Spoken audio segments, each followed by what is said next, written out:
prevenir que el testigo conteste, ¿de acuerdo? Pero en el caso de que la pregunta no sea objetable. No sé si me explico. Si la pregunta no es en sí misma objetable, sino que el planteamiento puede ser objetable, pero al término ya de la pregunta.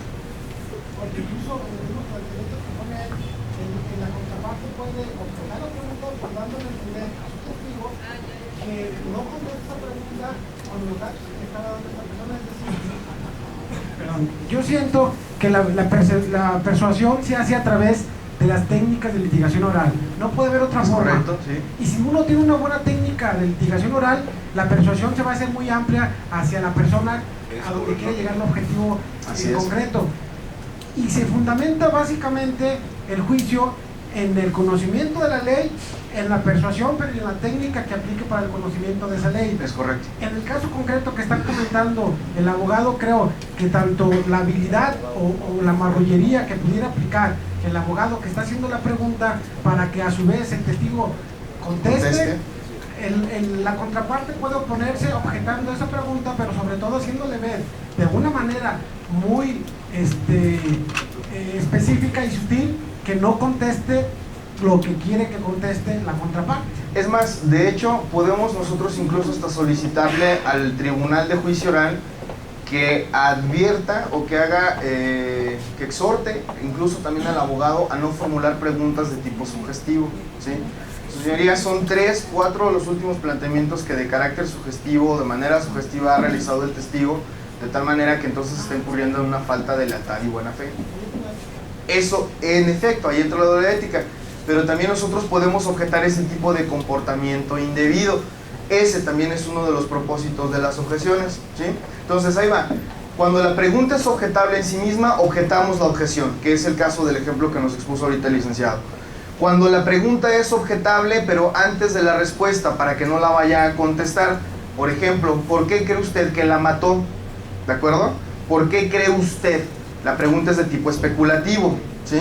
Entonces, no podemos objetarla durante la pregunta porque realmente lo que queremos prevenir es la respuesta que nos va a brindar, ¿de acuerdo? Entonces, la segunda oportunidad para la objeción es al término de la pregunta y antes de la respuesta. Y también podremos objetar a las respuestas de los testigos, ¿sí? ¿Qué fue lo que observó? ¿A qué hora llegó usted cuando se percató de los eventos? No, pues yo llegué a las 5:30, inmediatamente me di cuenta de que sí se encontraba ese señor que está ahí sentado y yo me di cuenta de que le estaba dando de 14. Objeción, el testigo está siendo argumentativo o contesta más de lo que se le pregunta. ¿Cuál fue la pregunta en específico que se le formuló? ¿A qué hora llegó usted cuando se percató del evento? ¿A qué hora? No qué fue lo que se percató, ni qué fue lo que sucedió durante ese momento, ¿sí? Entonces también podremos objetar la respuesta del testigo, ¿sí? Son entonces las 3 oportunidades para presentar las objeciones a las preguntas y a las respuestas, ¿sale? ¿Sí? Bien. Y ahora sí, para poder avanzar, esto que nos interesa, porque el siguiente párrafo nos dice que cuando las partes estimen que alguna pregunta se aparta de lo previsto en el artículo, podrá objetarla.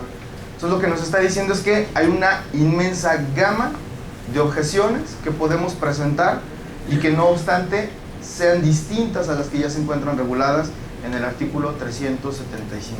Y en técnicas de litigación oral aprendemos cuál es toda esa clasificación de objeciones. Ahorita yo les compartí la de pregunta de tipo especulativo, ¿sí? Ese es otro tipo de objeción. Tenemos preguntas de testimonio de oídas, tenemos preguntas de tipo que refiere a materia privilegiada también, etc. Hay toda una clasificación de objeciones que se encuentran distintas a lo que se contiene en el artículo 375. Ya es para avanzar rápido. 1. La definición de objeciones, ¿sí? Es el mecanismo para mostrar y resolver conflictos sobre la prueba, ¿de acuerdo?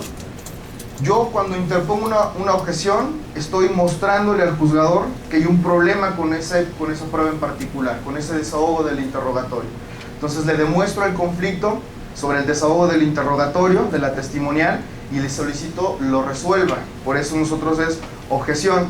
¿Cuál es la objeción planteada? Le da el uso de la voz a la contraparte, se opone a la objeción y el juez resuelve, al lugar o no al lugar, y continuamos con la dinámica del interrogatorio o del contrainterrogatorio. 2. También es una solicitud para la admisibilidad de determinadas pruebas. ¿Se acuerdan lo que leímos hace rato sobre los elementos de prueba documental y material? Que establecimos prerequisitos para poder solicitar su incorporación. Ahí está. ¿Alguna objeción a la incorporación del medio de prueba? Sí, su señoría. La defensa presenta objeción por falta de acreditación de cadena de custodia del arma de fuego. Entonces, nos oponemos también a la admisión de determinados elementos de prueba. 3.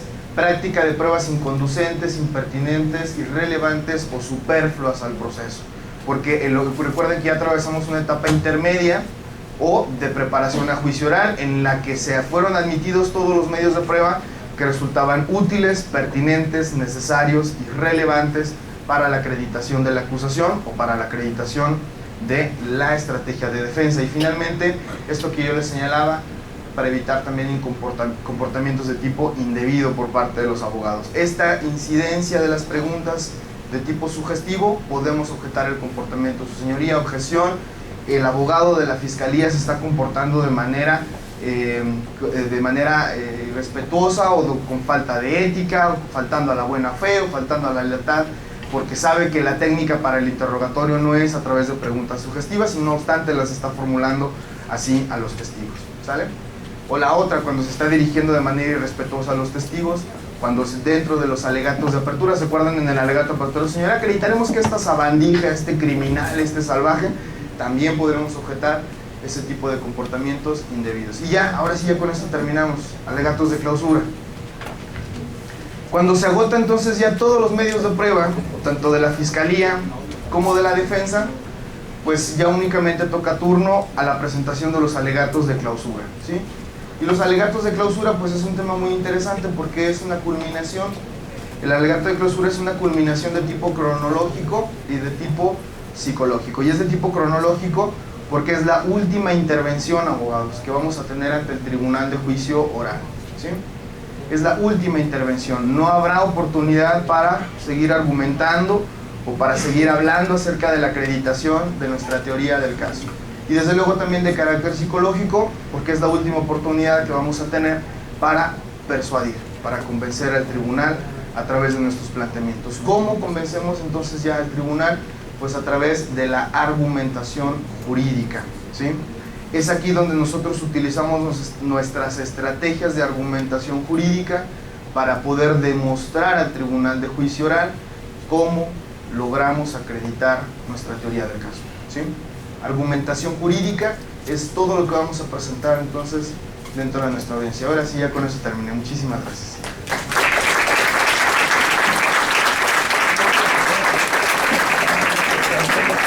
¿Hay preguntas todavía? ¿Hay muchas preguntas? Perdón, nos excedimos un poco en el tiempo, pero les agradezco. Por el tiempo vamos a permitir, infinitamente. si tienes tiempo, claro, adelante. Unas 2 o 3 preguntas, por favor. Por supuesto, sí. Licenciado.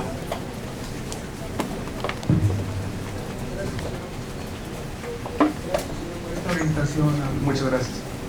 En mi caso personal y con la debida humildad lo digo, que para mí el sistema actual ha sido bueno.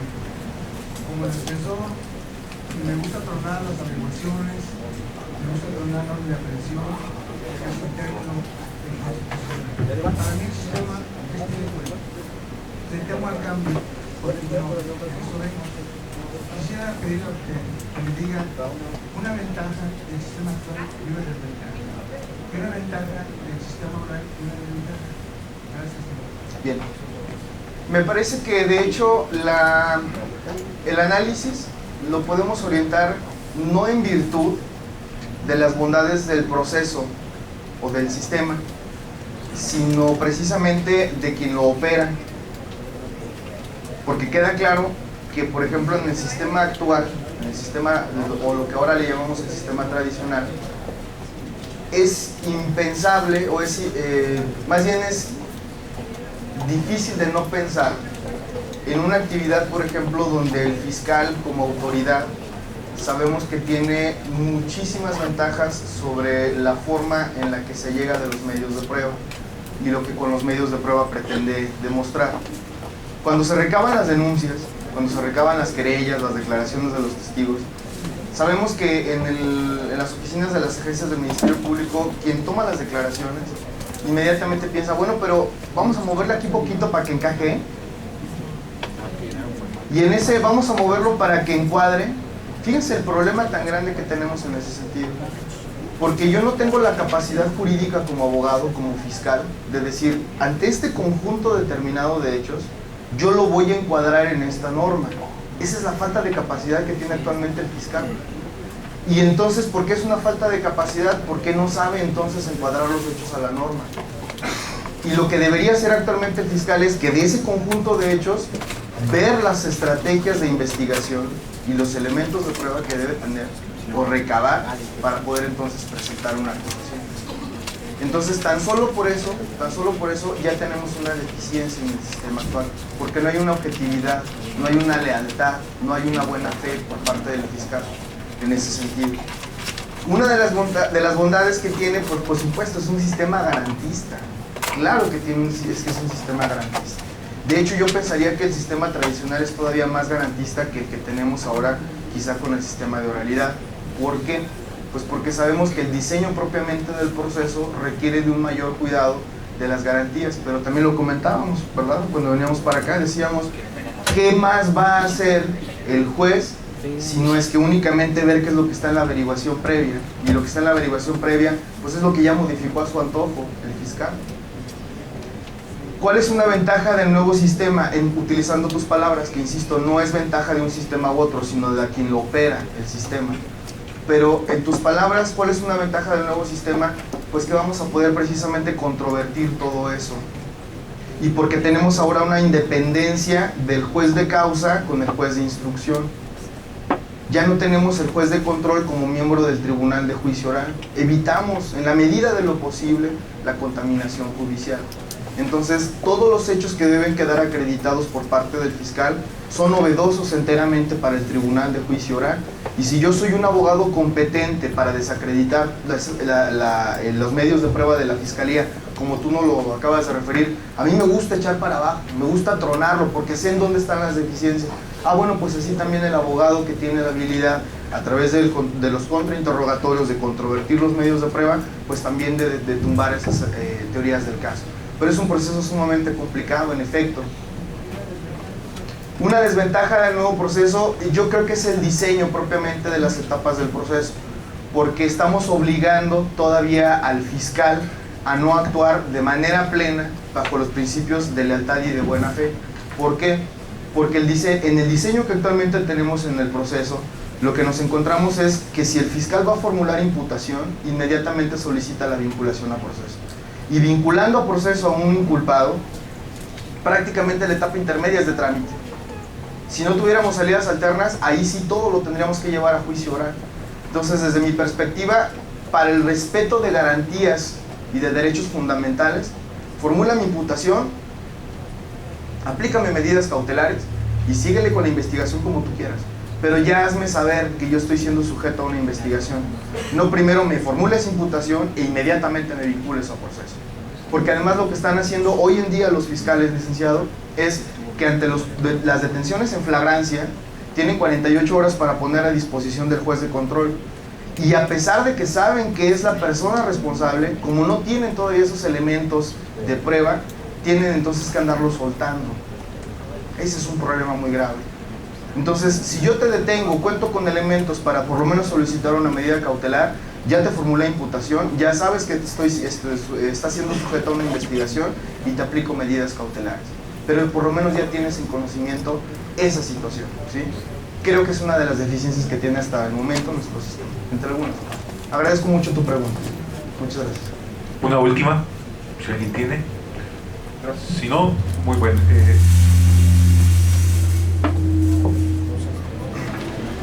Técnicos.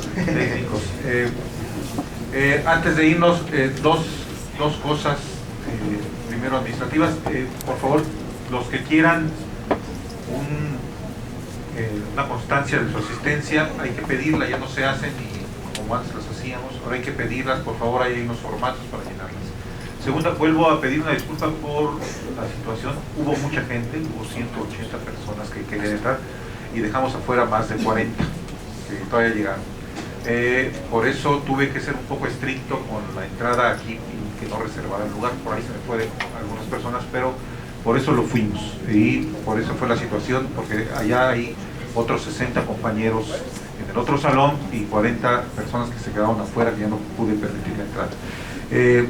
Asimismo los invito, ya tenemos a la venta el JUS, acaba de llegar, el JUS 2012 del último semestre, y otras obras que acaban de llegar. Si no están inscritos en el correo de la Casa de la Cultura, pueden enviar su correo para darse de alta y recibir información.